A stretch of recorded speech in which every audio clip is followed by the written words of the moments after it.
Why is deal presentation so important? It's so important. It's very important right now. So things are a little bit slower right now, but I think things are slower now not because the real estate market is soft, but because there's so little for sale. There's so little inventory. So because the real estate market is so hot, we're often in a multiple offer situation.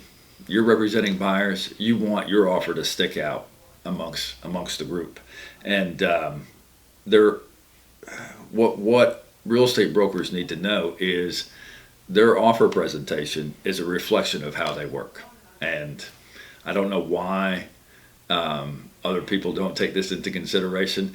I mean, it's not, my kids like to say, Dad, you were born back in the 1900s. Yes, I was. It's not the 1900s anymore. I mean, handwritten offers are cute, but come on. I mean, we're a little bit beyond handwritten offers. I would not have got my last house without your tips. Wow, that's what I like to hear. Yeah. That's what I like to. Well, And we the learned clean. agents at the beach where I was buying have absolutely no idea. I feel like I knew more about it than they did. Good. That's awesome to hear. They're like, oh, you don't need due diligence money. Right. Yes, you certainly do. You certainly do. Yeah. Yeah. So, I mean, one of the big things are mistakes in the contract. I mean, you're giving me an offer and you spell my seller's name wrong. And you're like, Eric, what difference does it make? It's one letter, or I forgot this or whatever. It makes a difference to the seller. If there are 10 offers before them and this broker spelled the seller's name wrong, it really makes the seller angry. I mean, people need to realize that. Did you include all the people on the deal? You want to get somebody mad? Forget a spouse. I told you there's 2 spouses on the deed. I told you there's 2 spouses on the seller. 2 spouses sold, signed the disclosure, and then you give me an offer and it says Mr. Smith. That does not go over well with Mrs. Smith. I mean, you really put yourself in a bad situation.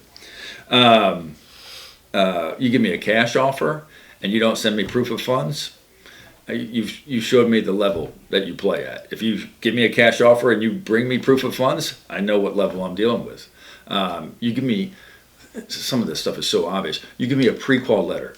It's a $400,000 piece of property. You give me a pre-qual letter that says $320,000. You're missing. Now, it's okay, he has the $80,000. All right, well, you should have had your letter right. I mean, it probably is okay, but it's just a level of how you're playing the game. I can't stand blanks on an offer to purchase. They might be irrelevant, but let's put none, NA, 0. I mean, I don't like blanks. Those should be filled out. Other little things. It's a VA loan, okay? It's a VA loan, and you have a VA approval letter.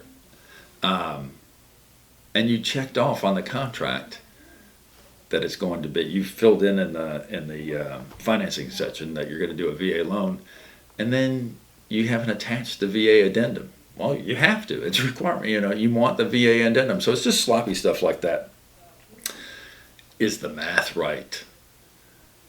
It's $200,000 purchase price. It's $10,000 DD money. It's $10,000 earnest money, and you have $170,000 on the bottom and everything. It's just stupid, sloppy math, but it happens all the time. And it's usually more complicated numbers that people make a mistake, but we check those things. Does the financial section reflect, we kind of went over this, but does the financial section reflect the pre-qual letter? So you put in there that they're getting an 80-20 loan, but your pre-qual letter tells me they're getting a 95-5 loan. It doesn't match, so there's something wrong, sloppy. This one, here's one that's really, really picky, but if we're trying to make the best offers or whatever, did the buyer's agent fill out my information on the listing broker side? Okay?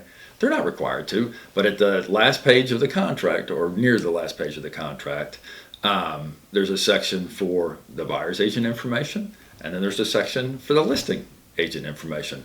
Well, the buyer's agent information is always filled out because they know it. They know what their number is. They know what their, what company they work for. They know their email, blah, blah, blah. But they might not have mine memorized. Well, it's all out there. It's public information. And so when I see an agent that's filled out mine, again, I know I'm dealing with an agent that's going to cross the T's and dot the I's.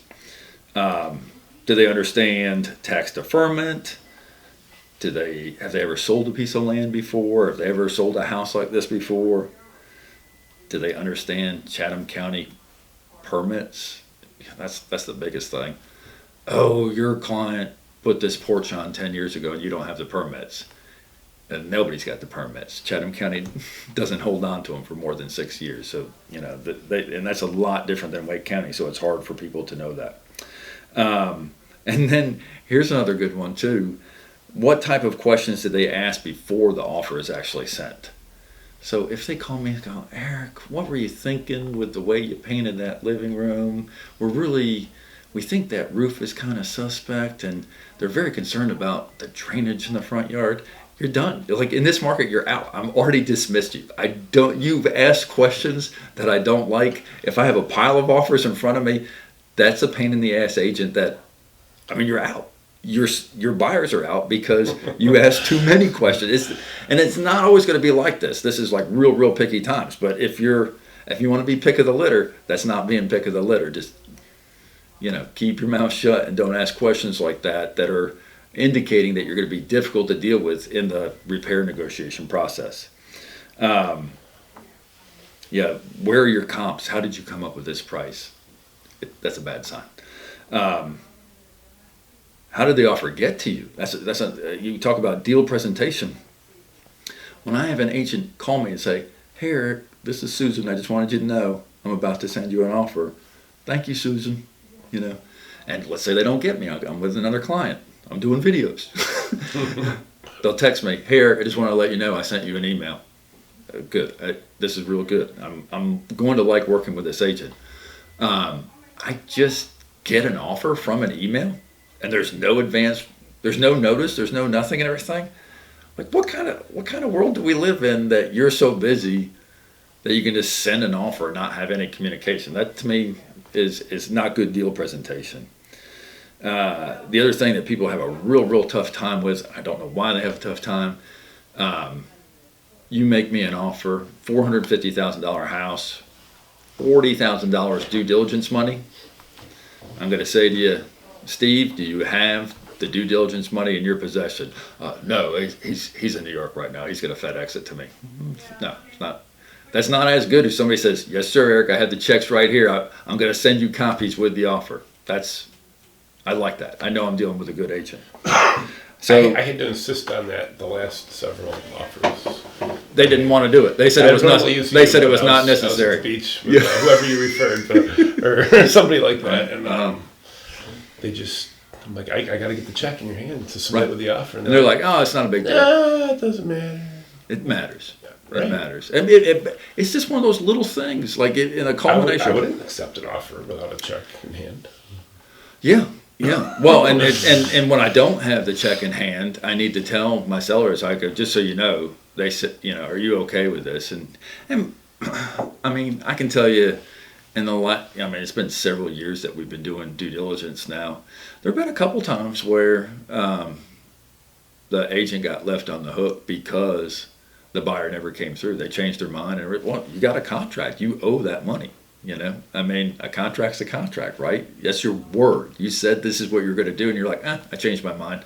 Doesn't cut it in real estate. You can't be like that. So a clean, well-written offer with good communication is very important to the sellers and the listing broker. I'm